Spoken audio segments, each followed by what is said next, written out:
Question time.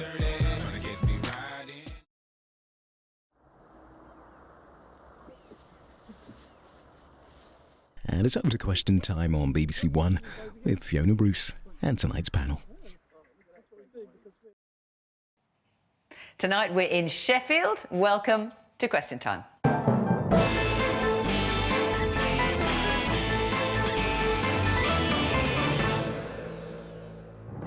On tonight's panel, Damian Hinds, former Employment and Treasury Minister, appointed just over a year ago by Theresa May as Secretary of State for Education.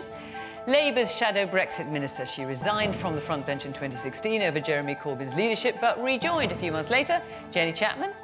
Simon Wolfson, the boss of the fashion and homeware chain Next, and a Conservative peer. He supported the campaign to leave the EU. Merryn Somerset Webb, journalist and broadcaster and editor-in-chief of the personal finance magazine MoneyWeek, and economist and former Greek finance minister, a man who's had some almighty run-ins with the EU himself, now standing for election in the upcoming European elections, Yanis Varoufakis.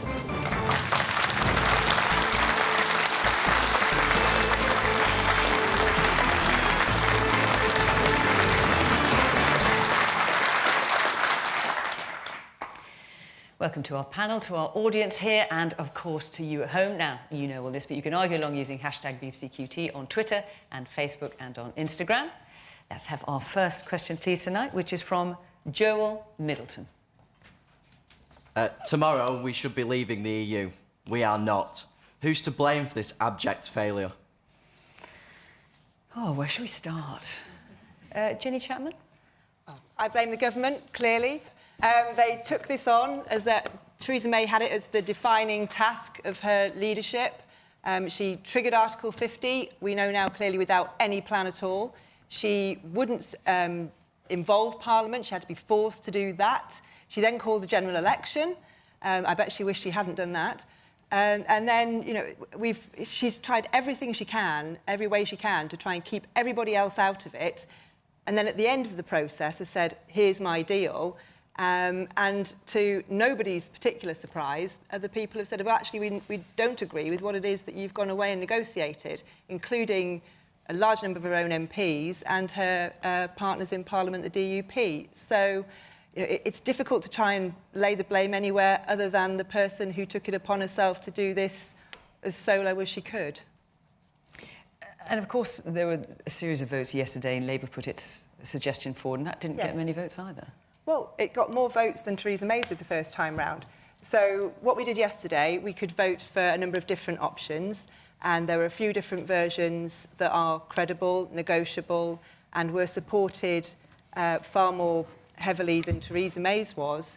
And so we think there is a possibility in Parliament to get a majority for what would be a much better, clearer, viable, sensible way to proceed. We're not finished. You know, we've got to finish that process on Monday. And we now, hope. I mean, nothing is certain. No, it isn't. And now suddenly we find we've got another opportunity to vote on some of Theresa May's deal tomorrow. So it's, you know, things are moving very quickly. It must be awful to watch for the public. You must You must be tearing your hair out. I, on behalf of Parliament, Damian and I are here, and we are sorry, and we understand how you are feeling. Are you sorry, Damian? Terrible. Look, I agree with Jenny about that. I think it is frustrating for then why can't you agree in the everybody. House of Commons? So I think that is absolutely the right challenge. So, I mean, the simple answer is it turns out that there are at least 8 different ways you can leave the European Union. But who's to... Joel's question was who's to blame for not leaving the EU, which we should have been tomorrow? Allow me just a sec. And each one of those 8 has really, really strong advocates for it, puts a really good argument together for it. But you can't have 8 different ways. You can only have one, and we have to come to a compromise, and it has to be a balanced compromise. You know, originally we were offered either you can have a Norway-type deal... No, but hang on. Free trade deal. Well, before we get to all that, Joel's question stuck his hand up again. Look, he's that keen. Who is to blame for this abject failure, as Joel puts it, that we're not leaving the EU It's a collective failure just now of the political class. We still have a chance... Is it not... We still have a chance to... Not Theresa May, not the government? No, it's all of us, as Jenny said... But you are in power. As Jenny said, you know, collectively, We need to fix this. We need to fix this on behalf of the country. You know, we weren't elected to Parliament to just have strong views and express them repeatedly. We were elected to Parliament to reach agreement, to get stuff done. And that is what people, I think, want to happen, so we can move on and we can be talking on your programme about other things. We have a chance to do that tomorrow. Do you think if Theresa May hadn't laid down the red line she did, we might have got somewhere? Because the other role of government is to enact legislation. And that's not happening. Well, it's not just a question of the Prime Minister's red lines. Different people, we will hear this from this audience tonight, different people have very strong views, but they are in different places. Well, Tara, let's hear from... They oppose each other, and so that's why she had to, and Britain's team of diplomats, you know, had to make the negotiation to come up with something which is a balanced approach. And I think the deal which is on the table is about as balanced a good approach as you could get. Joel, you asked the question. Who do you think is to blame? Well, on the topic of these indicative votes, do you not think it's quite shameful that we've had indicative votes on the Wednesday before Brexit was meant to happen, as opposed to 2 years ago?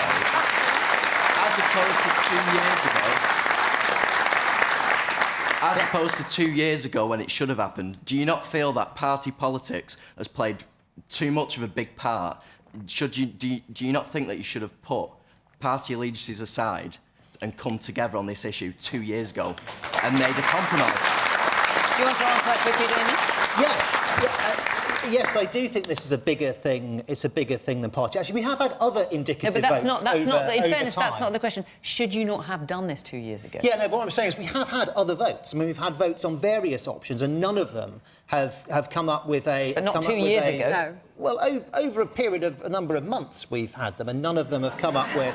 And none of them have come... OK, I realise that's not 2 years. OK. Yeah, people are laughing, Damien, in fairness. None of them have come up with... None of them have come up with a majority. We still have a chance to do this. Yet tomorrow is the deadline, as set by the European Union, for us to, in Parliament, agree the withdrawal agreement in order to be able to say that within a couple of months, 22nd of May, we can be out of the European Union, delivering on the results of the referendum. Jenny, briefly, and then I'm going to come to the audience. All I would say is I remember Theresa May standing up in Parliament and saying there will be no running commentary on Brexit. And what she meant by that was that she wanted to do it herself, on her own, with her small team of advisors around her.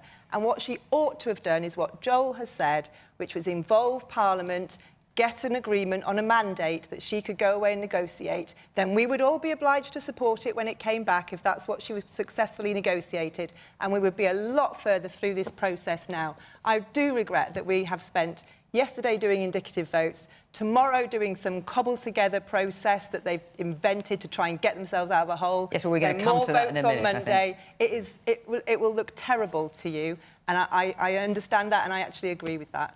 The woman in the headscarf. Damian just mentioned delivering the vote of the people on the referendum.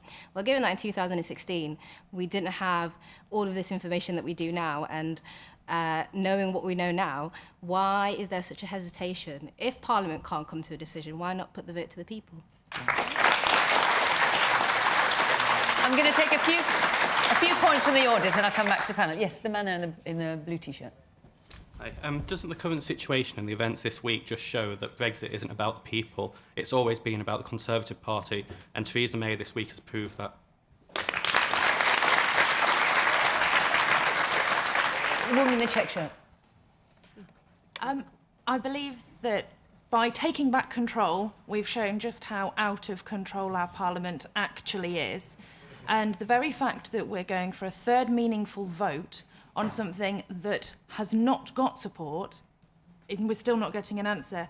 And do we not think that if ministers hadn't abstained from votes in the Cabinet last night, we'd actually have a majority and be moving forward? Of course, Damien, you abstained last night, of course. And the man in the glasses there. It's been a mitigating disaster, without a doubt. I blame Dave. Just tell us what you really think. I blame Dave Cameron for asking the question in the first place. And then Theresa May for acting in the best interests of the Conservative Party without looking at the best interests of the United Kingdom. The only way it could have been worse if they'd made Chris Grayling Brexit Secretary. don't, they might do that. That you shouldn't say that. Of course, Chris Grayling is not here to answer for himself. I just want to point that out. Simon Wolfson. I think the question was, who is responsible for there being no deal? And the answer is the people voting against the only deal that the European Union have offered us. Whenever you do a deal, you have to have some degree of compromise. And unfortunately, we've got two groups of people who want it all their own way and not prepared to leave anything on the table for the other side.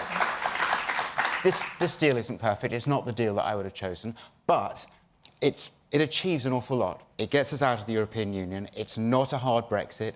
It's safe. It protects our industry for the 2 years that we will get to transition into whatever is agreed over the next 2 years. And what we see at the moment, what I see is like that sort of game of chicken. You see it in films sometimes where two cars drive at each other and wait for the other one to veer off the road. And what's happening is in this game of chicken, all that's happening is the cars are just slowing down. And there's just going to be this inexorable process of them ever moving closer to each other. And that has got to stop. A decision has got to be made. There is only one deal on the table. It's not hard Brexit. It does get us out of the European Union. Politicians should come together, act in the national interest and vote for this deal. Merryn, who's to blame? It's difficult coming after Simon because I agree with almost everything he said, but then you then have to go back and say, well, I agree with Simon, this is a deal we should take and the people who voted against it are culpable to a degree, but you do then have to come back to Theresa May and say that she has the wrong kind of personality for communicating that and for persuading people to do what she wants them to do. So she spent 2 years, I think, doing something that she's tried to do very well, she's tried to do in good faith, and she's done actually a perfectly reasonable job in producing what should be a compromise arrangement to at least get us out. Not to do the next 2 years, but to get us out.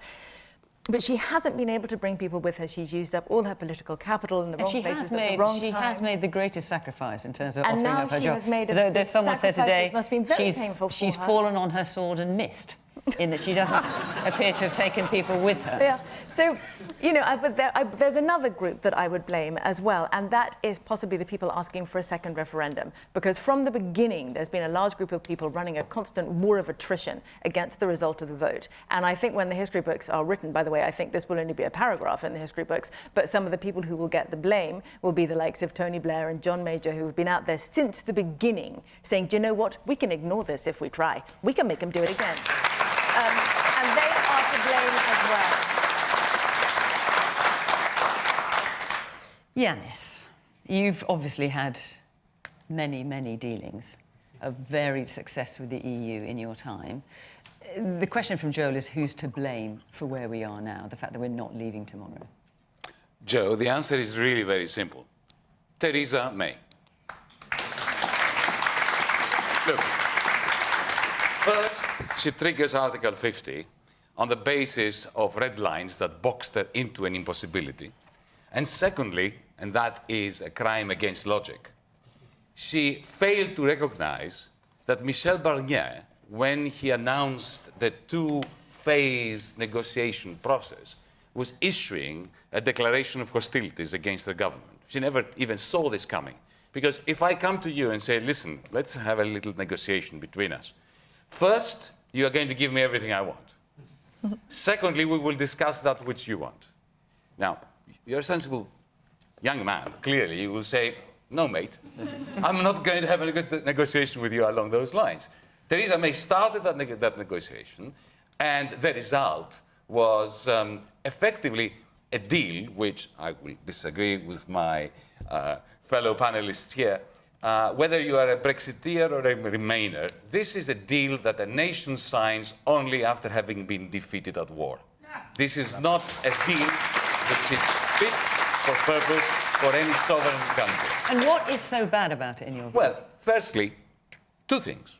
Okay. I'll answer very directly. The first thing is that you are ceding control of whether you are going to get out of an international treaty to a foreign power. And secondly, so much more importantly, effectively, if this deal goes through, all you have is an extension of the last 2 years of punishment until 2021 or 2022, It's the extension of the standstill, because the Irish backstop issue will still be with us in 2021. The uncertainty in business will still be with us. We are going to be having the last 2 years being repeated incessantly up until 2021. There are other ways of dealing with that. I am a supporter of Norway Plus, just a small C conservative. The people of Britain decided, against my advice, I have to say, how could you to vote for Brexit. We, as Democrats, must respect that. Yes. But the people of Britain did not clearly identify themselves with a particular Brexit. So I think the obvious thing to do from a small C conservative, a sensible point of view, is to say, OK, we're going to get out of the European Union, we're going to stay in the single market and the customs union to minimize damage being inflicted upon this nation. And we are going to start a people's debate without a ticking clock for as long as it takes to decide what the long-term arrangements between the UK and the EU can be. And then we can have a second referendum, once we are outside the EU, to decide in 2020, 2025, whether this country wants to go back into the EU or drop out of the single market. Okay, but Yanis, I noticed while you're talking, Simon Wolfson is shaking his head here in disagreement. Well, it's just the one comment you made that, this tells business nothing. Actually, this deal is very important for business, because what it gives us is certainty over tariffs with Europe. That's incredibly important. It gives us certainty over the flow of goods between the UK and Europe. For those people in the manufacturing industry, it ensures that they will be able to move goods between Europe and back again. Up until 2021. No. And then you have the fixed deadline that is being pushed over from the 29th of March 2019 to 2021. Let's hear from our audience. Yes, the woman there. I think the referendum was flawed. It was based on a whole lot of lies and some illegality as well. I think that a lot of people marched in London. A lot of people have put the vote for a second referendum. I think it was unfair to begin with that people did not know what they were voting for and who we were voting for. People have lost faith in politicians because they're told lies all the time. People backtrack on the word. It's just a whole shambles. And business, we're shedding businesses like nothing on earth. It's not true. We're actually, employment in Britain is growing. I mean, I think one of the things that's very dangerous about Brexit is the hyperbole, and that, actually it's not as important as our political masters think it is. That is the reality. If you look at the British economy, actually the British consumer, the British economy is marching on. Employment has never been higher. Real wages are growing in Britain. Yes, we should be concerned about it, and I am very anxious that a deal is done. But it doesn't help to exaggerate the situation and make out that it's either going to be really easy or that it's going to be a disaster. It's going to be somewhere in between. Does anyone here in the audience want to talk up for Brexit? Because we've had a lot of voices against it. Yes, there's the man there sticking his hand up. Yes. Gina Miller, she took Article 50 to the High Court. It's been backwards and forwards to the Lords, the Commons, and then 600-odd people on a Wednesday afternoon can alter that date. How can that be democracy? A woman here in the blue cardie. We did know what we voted for when we voted to leave in 2016. We did vote to leave, and it was a democratic vote, and we should leave tomorrow, and I'm very disappointed. Yeah. Also, is it a Theresa May deal, or is it an EU treaty, what they've written up for us, not what Theresa May has done, what the EU has written up for us? I just want to take this a little bit further and have a question from Josie Walker. Why should MPs pass the withdrawal agreement tomorrow if they have no idea how Brexit will subsequently be implemented? So, of course, we've got the situation now where we've had these 8 votes that took place yesterday, and we now know there's going to be another vote tomorrow. What exactly is that vote tomorrow, Damian? Yep, it's a fair question. It is a vote on the withdrawal agreement. Now, you'll remember the Speaker of the House of Commons said you couldn't bring the so-called meaningful vote back another time. It would have to be materially different. What we will vote on tomorrow will be materially different because it's only the withdrawal agreement part, not what's called the political. Change the font or something. Not change the font size. Not what's called the political declaration, which is all the stuff about the future. By the way, can I just say I really welcomed what Yanis said, not because I agreed with it, because at least we were talking about the substance of the deal. And we spend so long in these discussions talking about process and the latest thing that's happened here and there and politicians and personalities, and actually we very rarely actually get on to talking about the deal. The deal is a good deal. Whose fault is that? It's because the process keeps changing every day. Look, you've got this vote. Hang on, Damian. You've got this vote tomorrow. Yeah. What does it mean? Is it going to get through? So that's three quite hard questions, actually. Well, What you should be in a position to answer. So what it is the as I say, is the withdrawal agreement. That is the process of us leaving the European Union, including the Northern Ireland Protocol, the so-called backstop. It does not include the political declaration on the future framework, but it is the case that those two things are linked. They refer to each other. But if we pass this tomorrow, it means we can leave the European Union on the 22nd of May, giving us enough time to pass the various bits of legislation and stuff that need to happen before that time. It definitely means that, does it? Because there have been all sorts of questions about whether that in itself, on its own, is enough. But in your understanding, it is. Yes, the European... You're absolutely sure about that? What came out of the European Union Council, what was agreed, was that the deadline for agreeing the withdrawal agreement is tomorrow. It's the 29th of March, and that means we can stay in the European Union and leave up to, on the 22nd of May. It means we don't have to take part in European Parliament elections, which I think is very So do you think it'll get through? So it's obviously going to be a tough job. I think it can get through. There have been a lot of my colleagues in Parliament and indeed colleagues on the Labour side and in other parties who really, really want this to happen because they want to honour the results of the referendum, want to make sure, as that lady said, that we do leave the European Union, but do it in an ordered way that's good for jobs, is good for the economy. And well, it all comes down to whether you get it through. This is the only... Yeah, it does all come down to well, whether we get through, there have been have that chance tomorrow. Extraordinary things coming out of the Commons today. So one of your own MPs saying, Eve, if you put a shotgun in my mouth, I wouldn't vote for the deal. Yeah, clearly that's one of the harder ones. There's more. There's more. Steve Baker, ERG, say he just wants to bulldoze Parliament into the river. So it's clearly going to be a tough sell on the Tory side. Will you support it, Jenny? No, just a quick word about language. I mean, I think colleagues coming out, well, not my colleagues, they're your colleagues, so coming out with language like that is really unhelpful, and it isn't helping bring this country back together, which surely is what we all need to do as well. But no, I won't be voting for it because, as the person who asked the question said... Josie Ford-Walker. That Josie, we are being asked to sign up to something and we don't know what the destination is. And, people have said, why is it the Labour MPs feel like that? And I'll just tell you something about Labour MPs. A lot of us have grown up and represent areas of the country that were ravaged by deindustrialisation in previous decades, and we know what that does. It's devastating. It isn't something you recover from quickly. And when I've got big employers in manufacturing sector, in the automotive sector, people like Airbus in the chemical industry who employ thousands of people in communities like mine, and they say, if you make this decision in a particular way, it will make it harder for us to continue to employ people in your community.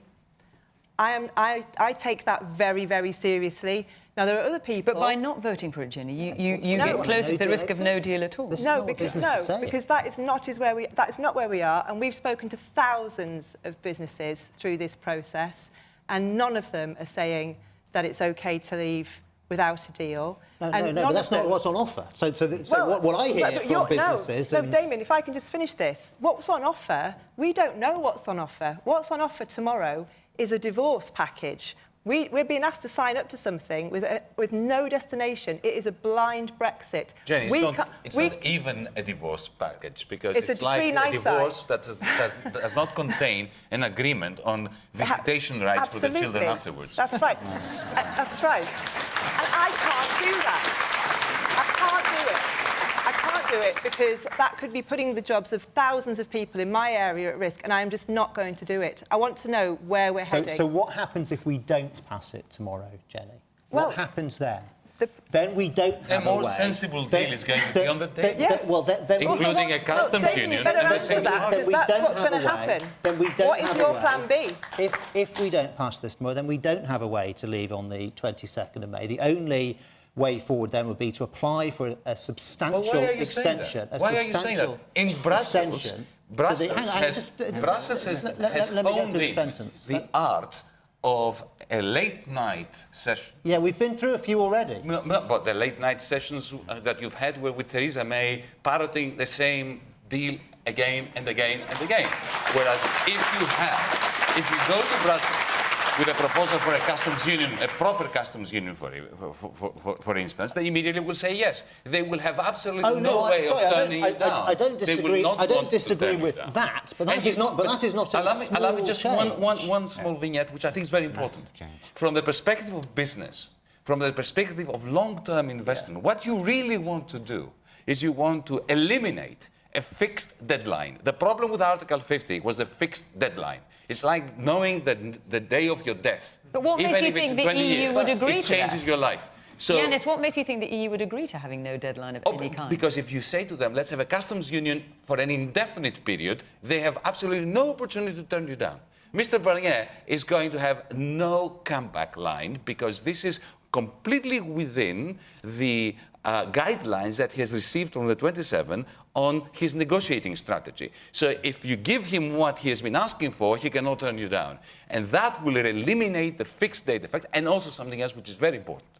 It's not just a question of tariffs, very briefly, it's not just a question of tariffs, it's also a question of industry regulation, of labour market standards and environmental standards. It's important that this country has a long-term future of high-quality regulation that the next Tory government will not be able to wreck. Hold on. Sorry. Can I come in now? Can I just say, I noticed that someone's alarm went off in the audience. It might have been, if they talk about Brexit for more than 20 minutes. Anyway, Simon. So I think it's important. I mean, I work for a business that imports from 30 countries, exports to 70 countries. I am in a trading business. And there are two important things about a customs union. There are two benefits. One is no tariffs, and the other is reduced administration. Those are the two big benefits. And of the two, I can tell you from my experience that 95% of the benefit comes from no tariffs. Now, no tariffs are in the deal. So but 95, not for next. Not for Nissan. Earlier on, you were saying how many businesses you talk to. It seems you're not prepared to let even one business talk tonight. The reality is that 95% of the benefits of a customs union are in this deal. And what we're fighting over is the froth and forgetting the beer. And it is just so important that everyone's got a reason why not. You know, last night, 8 times they found a reason to say no, and they haven't yet found a reason to say yes. A customs union might or might not be better for Britain. I personally don't think it would be. But what I can tell you is that the biggest benefit of a customs union will be no tariffs, and that is in the deal, and we should seize that deal while we've got the chance. The woman in the red top. Thank you. I think Theresa May is being very hypocritical by bringing back a defeated agreement tomorrow to try and get that passed. However, what she is saying is a second referendum or a people's vote is not going to happen because of the fact that that's undemocratic. How can it be democratic for her to bring back a deal that's already been defeated twice and try and get that through just because she didn't like the fact that it got defeated? The only way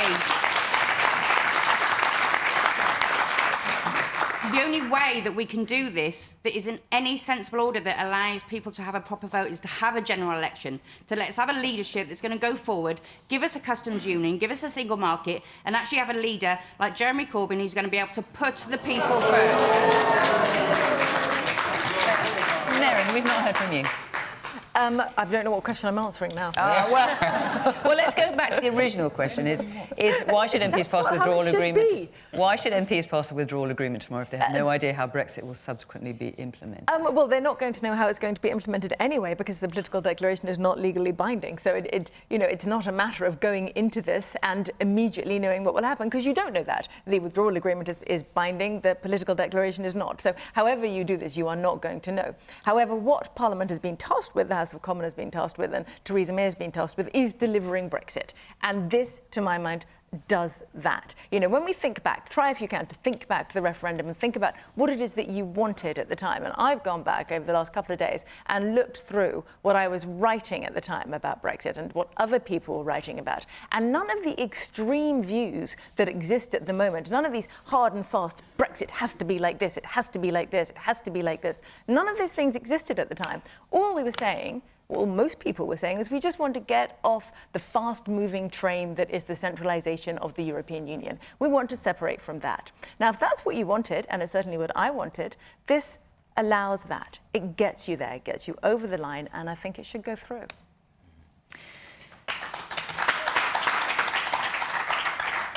You mentioned a general election over there. We've got a question about that, so let's hear it. Eleanor Hesketh. When Theresa May finally goes, will we have a general election or will be faced with another Prime Minister that no one voted for?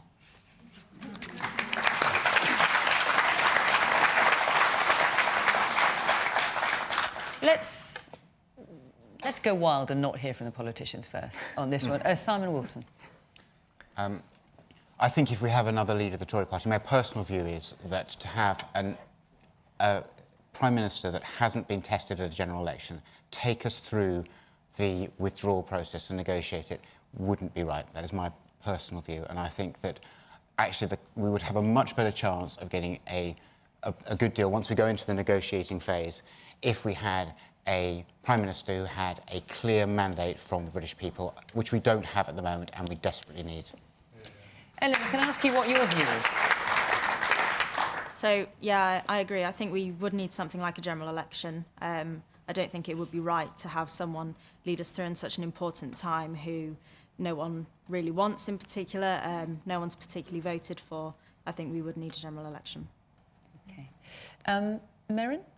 I think we would need one, yeah. I mean, the difficulty with this is, of course, that, you know, in the last election we had, everyone wrote lots of things in their manifestos that they haven't necessarily stuck to. So we need a slightly different style of more honest campaigning, because there's something about Brexit that is not cut down party lines in the same way that other things are. So, you know, this is one of the great difficulties of this process, has been that you can't divide it, the issues behind it, into two parties in the way you can normal issues. So I think it's going to have to be a slightly different type of election when we have it, because... And do you think that would actually happen? I don't know. I mean, I don't know quite how you do this, but there's something different about Brexit. You know, it's not the same as if you look at all the other big issues that face the country, you can generally split people fairly clearly down party lines, and you can't do that with this. So it has to be much more of a good faith election than a detailed election. I mean, obviously that's what a referendum was for, in one sense. I hate to bring that up, obviously second referendum, but I mean that's... No more of those. No more of those. OK, the man in the check shirt.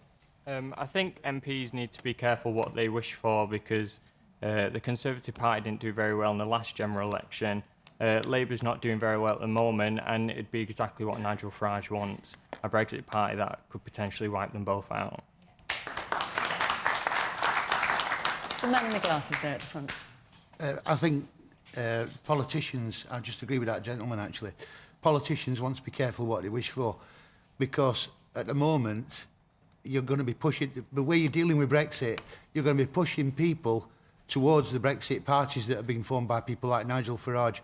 The referendum was called... the way they want to go, obviously. The referendum, no, a lot of people feel very strongly about leaving the EU, and if only a quarter of those people decide to punish the two major parties because they can't get their act together and get us out of the EU, which they all stood on a platform to say that they would deliver the referendum result.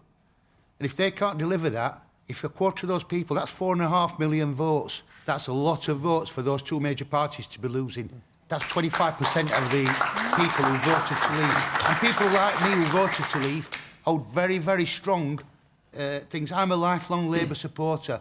Used to drive David Blunkett round on things. I was 10 years of a Labour member, but I would not vote for Labour at the moment because you're actually playing party politics with Brexit. That's what you're doing. What you're actually doing. You want Labour's Brexit is to stay in a customs union, stay closely aligned to the single market. That's just like being in the EU as it is now. Jenny Chapman, you might want to answer that, but also, if there were to be a general election, what would Labour campaign on? Remain or leave? Well, it depends when it happens, because it may be that it happens. What do you believe in? That's another way of asking Well, it. we're not a party, and we never have been, that wants to define itself by leave or remain in a Brexit question. You know, we're a party that's existed for 100 years because we believe in social justice, reducing inequality. Well, your Shadow International Trade Secretary, Barry Gardner, said just a couple of days ago, yesterday in fact, the Labour Party is not a Remain party now. So if there were an election, I don't know, this summer, would Labour campaign on Remain or leave? I believe Barry clarified that comment that he made the other morning. I mean, if we have already left because what Theresa May is saying is that she will resign after the withdrawal agreement is passed. Well, look, if we've already left, we've already left. Exactly. There's nothing you can do about it then. But if we haven't left... So you're asking me if there is a general election virtually in the next 3 weeks. So... Well, no, we've no idea. We know about an extension. I think it's a legitimate question. We've no idea what's going to happen extension-wise. So if there's a general election during the Article 50 process, I mean, I think that would be something that would not have wild support among the general public, actually, because we'd be at a very precarious position as a country. But you still haven't answered the question, Jenny. No, I'm trying to answer the question, but it's not a straightforward question, because you're asking what a particular policy issue would be in a manifesto, and I don't know what phase we're going to be at when that question needs to be answered. And, you know, so it's difficult for me to make a firm commitment on that now, and we don't know exactly where that's going to be. And, you know, we have a democratic process in the Labour Party by which we do make our manifesto commitments. And, you know, I respect that process, and I think we ought to do it in the way that we usually do. Man there in the white top. It's more a comment than a question, but after what Jenny said, and after what the spokesman for Jeremy Corbyn said yesterday about a second referendum, oh yeah, we would have a second referendum if it's a Tory Brexit, but if we have a general election and we win it, or we won't have a second referendum, because we will be so much better at negotiating a Brexit with Europe that we won't need it. So I don't even know what's the position for Labour. You can't even explain it right now. You can't explain if we can have a second referendum, when or why. Nothing. It's just party politics. No, it's not that. I mean, what I'm not going to do... What I'm declining the invitation to do, although I understand why the invitation is made, I'm declining the invitation to write our manifesto on this programme. I'm not asking your entire manifesto, Jenny. I mean, I am tempted to give my own personal view, but I'm not here... Please! I mean, look, you're among friends. Let's hear it, Jenny. But if Parliament... You know, the proposition on the people's vote, a vote so to put whatever deal is agreed by Parliament to the public, that was something that was voted on as part of the process yesterday. And it actually gained a lot more support than I thought it would. And a second referendum is something that I have been absolutely against all the way through this process. I think it would be awful. However, I have had to recognise the fact that one, support for that does seem to be growing in the country, whether I like that fact or not. Also, well, if, you know, you tell me. Come on. Also, I mean, I think it does seem to be growing. Whether or not it's a majority view is a different question. But I also think that if we are coming up against a deal which is essentially blind, or up against, even worse, a no-deal Brexit, that I think that if another vote would protect us from that, or at least guarantee that that is what the people actually had in mind when they voted leave, then I have to accept that that might be a necessary next step. And I still don't like it. I have no enthusiasm for it at all. But I have to accept that that might be something that we do end up undertaking as a country. OK, we hear you. The woman in the red top. I'm concerned about, talking about political gamesmanship, how Tory MPs who are totally against Theresa May's deal can suddenly decide that they're going to support it just because she says she's going to step down. And that's a matter of principle, as far as I'm concerned. You either have a principle or you don't. Damian, do you want... I mean, I've got quotes coming out my ears this evening, but, I mean, so you've got Boris Johnson who said... describe the Chequers deal as wrapping a suicide vest around the British Constitution. You've got... I don't know if I can say this word on Question Time. What the hell? You've got Steve Double, who described it as a polished... No. Well, you get the general idea anyway. But what do you make of that point? What's your response to that? So, you know, colleagues actually across different parties have moved their position. And no, but the woman was asking about Conservatives. No, I know. So, OK, well, I'll talk about the ones in my party. Yes. Thank God they have. Because in this... But why has Theresa May's resignation made the difference? Look, in this... The deal is still the deal. In this operation, all these people supporting these 8 different versions of Brexit, and by the way, also the ones who don't want Brexit at all, and also the ones who want X, Y, Z extra referenda, if everyone just sticks to their position and just keeps repeating it, then I guarantee you we make absolutely no progress. So it is a good thing that people are willing to think about what the alternatives are, think about where we are, think about how time marches on, think about the national interest, put the national interest first. And by the way, I think that's very clearly also what the Prime Minister has done. And when people sometimes say, oh, the Prime Minister hasn't compromised, actually what they usually mean is the Prime Minister is compromising too much. I want it to be more uncompromising towards my view. In reality, she has said, this is the best balanced deal that I can put to you, and I will make the ultimate compromise by saying I put the future of this country, the national interest, getting the right deal ahead of my own personal position. And I personally think that is a great thing. And I'm assuming that if the deal doesn't go through, that you would clearly not support a general election, but you would be happy with the idea of having another Prime Minister that the country hasn't voted for. Well, the question of... You can't say whether you support a general election or not. If a general election is going to happen, it's going to happen. We have had a lot of elections and big votes in this country, you know, 2015, 2016, 2017. I think people, to some extent, are a bit electioned out. And as has been said on the panel, you know, we could be talking about a very delicate and finely balanced point in negotiations. But having said that, there is a democratic legitimacy question, and I think, you know, over the last few decades, the principle has been established that before too long, after a new Prime Minister is in place, you do go to the country. But I don't think it necessarily has to be straight away. You have to think about what the national interest is at that time. And Merryn, would you be happy with another Prime Minister no one has voted for? No, as I said just now, I would prefer one that had been voted for in a general election. But that does presuppose that we've left. I think it would be very dangerous to bring in a new Prime Minister now. But she's been very clear that she will leave after she's delivered Brexit, right? Mm.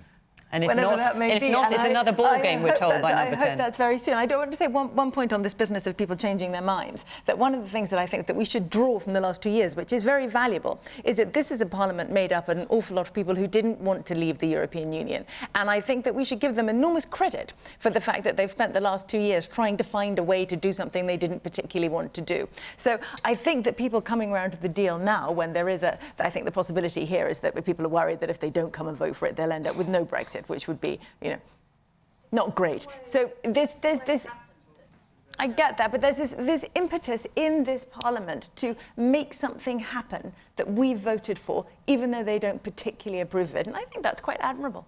Yanis. Well, in the spirit of the consensus that has emerged as a result of the question, should there be a general election, we all, I think, agree that there must be one, because this impasse requires a catharsis. And a general election is necessary for that. But I would go a bit further than that. And I will agree with something Simon said before, that Brexit is very important, but it's not as important as the elites are making it out to be.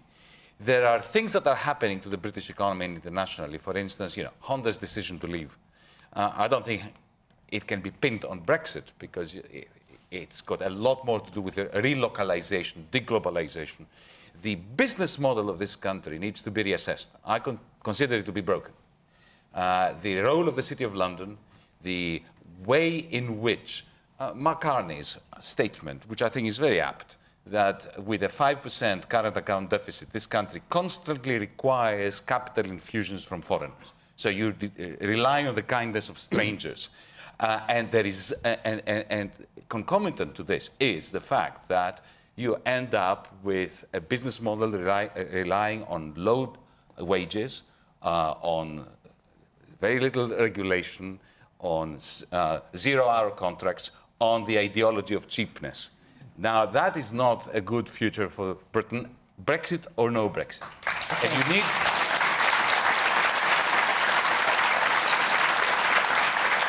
So just to conclude, I think that not only do we need in this country a general election, but we need a people's debate on the business model of this country, on the constitutional arrangements of this country, because Brexit is a very English phenomenon. It's not a Scottish problem, it's not a Northern Irish problem, it is an English problem. Tony Blair's imperfect and incomplete devolution left large parts of England disenfranchised, without an assembly, without representation. The constitutional arrangements, the business model and the relationship with the EU in the long term, regardless of this dog's Brexit of a process now, will have to be reconsidered by you, the people of Britain, as a precursor to any people's vote in the future. I am going to move on from Brexit because we had a number of questions put to us by you earlier on. Just before I do, Damian, you're here. I can't move on without asking you. Theresa May has said that she's going. A name, please. Are you going to put yourself forward, or who would you? No. Come on. No, what you we can't, need to be doing... You must have thought about it. What we need to be doing is focusing on the task that we have in hand. All right, OK, that's what you're all saying. Because Not entirely sure it's what you're all it's right, thinking, Fiona, but OK. Because it's right. OK. Let me tell you, the Question Times comes from Bolton next week, and after that we are taking a break. So if you want to be in the audience for the last programme before Easter, call 0330 123 9988. You go to the Question Time website and you can follow the instructions there. Right, let's have a change of subject from Keith Broughton. Is it morally right that 5-year-old children learn about LGBT issues in school? Oh, I can hear all sorts of sounds coming from the audience here. So, Dame, I'm going to come to you first about this, actually. But just to put this in context, not only yesterday did new government regulations for relationships and sex education pass. You can tell us a bit more about that. But obviously there has been some controversy over schools in Birmingham teaching something called the No Outsiders programme about relationships and in amongst that same-sex relationships for children in primary school. Damian, I was trying to look at what your position on this was, and I couldn't quite work it out. When it comes to teaching 5-year-olds, 6-year-olds about same-sex relationships, we're not talking sex education, but about same-sex relationships, and this is where some schools have had problems with parents who've objected. Do you support that? So can I just take one step back do you or and say no, because it's not that simple. You can't make all these questions into binary questions. They are complex questions sometimes. I think it is right. We think it is right, and this is reflected in the new relationships and sex education and relationships education guidance that we passed in Parliament this week, that during the course of a child's schooling, they do discuss, they learn about LGBT relationships as part of the diversity of our country. That is the type of country we live in, where there are different types of relationships. It's legal to have same-sex marriage. You could have another child in your class who has same-sex parents. And it is much safer to have a child have the opportunity to hear about that and discuss that in a safe environment at school from a teacher than it is to pick it up on the internet or just to hear what other kids are saying. So we've just updated relationships and sex education guidance, by the way, for the first time in 19 years. But surely the takeout from that is that it is something that you would support for children in primary school. So there isn't a the way the guidance is set out, there's not a requirement to teach about particular matters, including about LGBT relationships, at a particular age, because we trust teachers to make those judgments. So, as I mentioned, there might be a child in the class who has a same-sex couple as parents. If that's the case, then you probably do want to be discussing even at that young age. Well, I'm not going to say at that particular age, but at an earlier age than perhaps in another group and otherwise. But we do think that during the course of your schooling, it is important to have talked about that. By the way, this among many, many other subjects, and I repeat again, this is the first time we've updated in 19 years. Just think about the way the world has changed, and particularly the way the internet has changed everything, changed the way we think about relationships, friendships, think about, how young people's mental health can be more affected now than it used to be. So I do think it's really important that we have brought this up to date. Keith, does that answer your question? It does, in a way, but I think it's a lot too young. I don't. Because you talked about 5-year-olds. Yeah, at 5-year-old, it's too young. I think it should maybe 10, 11, something like that, a little bit older, secondary school. I mean, I'm not clear the way you think that's too young or not, but I've had a good go at trying to get an answer from you. Jenny? Well, no, well... Is that not fair? I said it depends. So I trust... So yes, in certain circumstances, I trust the teacher and the head teacher in the school. In general, when we talk about relationships education in primary school, generally speaking, that starts off with talking about friends and talking about family and community and talking about being kind to one another and taking turns. You're not talking about sort of romantic relationships at all at that stage. Families. Including families. Then I trust, you know, teachers, the great people running our schools and taking lessons day in, day out, to make those judgments based on the cohort of children that they have in front of them. Jenny? I think it's quite important that this is happening, and it's about time that we taught our children about healthy friendships and relationships and the fact that not everybody grows up in exactly the same family situation, and that that's okay, and that we are accepting. I find it astonishing that we are only really just doing this now. Just under half of children who are LGBT report that they've been bullied at school for being LGBT. And part of that has to be because we allow ignorance and prejudice to go unchallenged too often in schools. And that's going to stop. And I think that's a good thing. And I think part of the problem with parents, I don't like it when I see parents at odds with a child's school. I think it's a very worrying thing. And what needs to happen is a proper conversation with those parents. They've got every right to know what their child is being taught and to have those materials shared with them and to have that talked through and to get all the reassurances they need. And almost every time that happens, things calm down and it's fine. And I'm glad that this is happening. It's the right thing for our kids. The man in the front. I'm going to, if you wouldn't mind being reasonably brief, because I want to get round quite a few of you. The man in the front. I'm a Muslim. I follow the religion of Islam. Islam teaches us LGBT to a certain degree doesn't even exist. It's not even part of the faith. However, as an open society that we should be and are, we should be able to teach our children about all types of forms of relationships, who does what, when they do it, how they do it. Certainly, as Damian mentioned, the age difference and the age scenario, yes, we should maybe look very carefully at that, but it always seems to be, we seem to have the slums across the United Kingdom who seem to, for example, Parkhill School in the West Midlands, who seem to suddenly all want to go out and go on strike again over a matter which is innocuous as this. Well, clearly some parents don't feel it's innocuous at all. The woman there in the white shirt. To suggest that there has to be an age at which you talk about such things as relationships, same-sex relationships, suggests that there's something wrong with it, which is purely discriminatory in itself. Yes, the woman there in the blue T-shirt with her hand up, yeah. I have a 5-year-old child. She has a friend in her class at school who have same-sex parents. All the children in that class think it's normal. All the children are happy with the situation. I don't think that it is as big an issue as it is being made out to be by the media. I think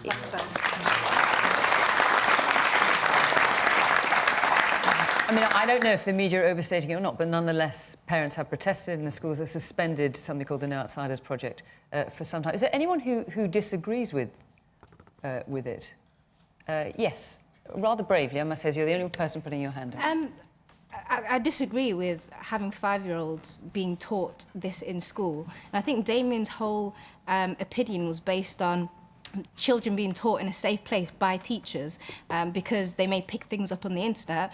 Why is their home not a sanctuary? Why are their parents not being trusted to educate their own children? I'll just take one more from the audience and I'll come to the rest of the panel. Yes. Yes, you there. I think I go one step further about whether it's moral or not. I think it's irresponsible not to be teaching it to 5-year-olds, or any age group for that matter. Because if children, as you've already said, they may have same-sex parents themselves, same-sex relations, friends, whatever. And so children need to feel safe and comfortable wherever they are, in the home, the school, wherever they are. And that's part of their security, knowing that the people they love and who love them are loved unconditionally, irrespective of their sexuality. reasonably brief, if you would, Simon Wolfson. So, I mean, the question is it morally right? And as a parent, I've taken the decision that absolutely it is morally right to tell my children about that. And when my cousin comes to stay with her wife, I explain to my kids that, you know, Elle has 2 mums, and that's absolutely fine. They are... they don't regard anything unusual about it. And I celebrate the fact that people who maybe 20, 30, 40 years ago, if they made certain life decisions, could not have the joy of parenthood, which is one of the greatest joys in my life. And I think we should, rather than focus on this sort of relatively small problem in one school, I think we should focus on the fact that just how much progress we have made and how many more people can enjoy being parents and having a relationship with children. I think it's a wonderful thing. We should focus on that. We've just got a very few minutes left, I'm afraid. Merryn. I don't think it's immoral. I think it's absolutely right that everyone should learn these things. There's one point that I would make about it is that I actually went to a sex education presentation at one of my children's schools the other day, and it was absolutely fascinating. And all I could think was, God, I wish someone had told me this when I was 10, and I had some sense of how sexuality worked and how it worked both physically and emotionally and about the relationship. So I do think we've made enormous progress. And the other very important thing about this type of education all the way through is pornography. You know, I saw a statistic the other day. 53% of boys think that pornography is a reasonable representation of sex. Now, we have to teach them that that's not true somewhere and somehow. And if we can do that in school, all the better. Yanis. I'm very gratified that this consensus of tolerance, which would be absolutely, utterly absent 20 years ago, is now with us. So I'm very happy to be in the midst of all of you with these views. I just want to share my own experience with my daughter, who is growing up in Sydney, Australia. When she was 10, she told me about a kind of strike action that the students put together in support of what she called, I had never heard of that term, she educated me, her gender-neutral friend who was demanding that she should have access, at the age of 10, to a toilet that was either male or female. And all the kids got together and demanded of teachers that a toilet should be prepared for this child. Now, I think this movement towards increasing toleration is something that needs to be celebrated. Okay. I've just got time for just a couple of very quick comments from the audience. Yes, the woman there with the green hair. I think it's a really good thing that we are opening up the conversation, and like Damian mentioned, that there are people out there who are in school age who are struggling with mental health issues. Opening up the conversation about LGBT relationships and making it so that it is taught in schools. I'm not going to go into age because it's whatever that a parent deems appropriate. Opening up that conversation is going to help so many more kids who are struggling and who are with their own identity and trying to figure out who they are.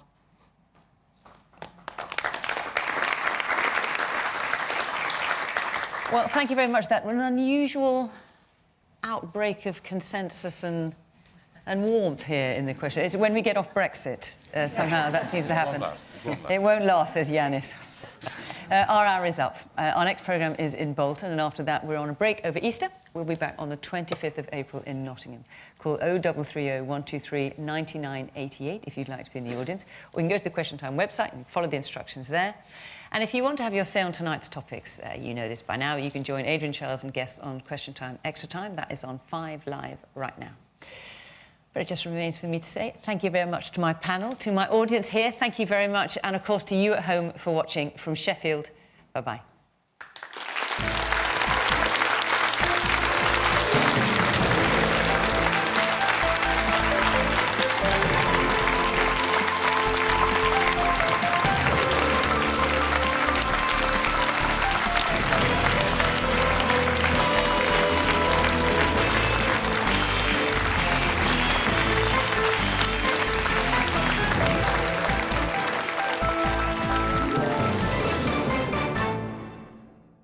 What should I say? She was 37. Jill was 37. I'm telling you, she was 37. It just makes my blood run cold.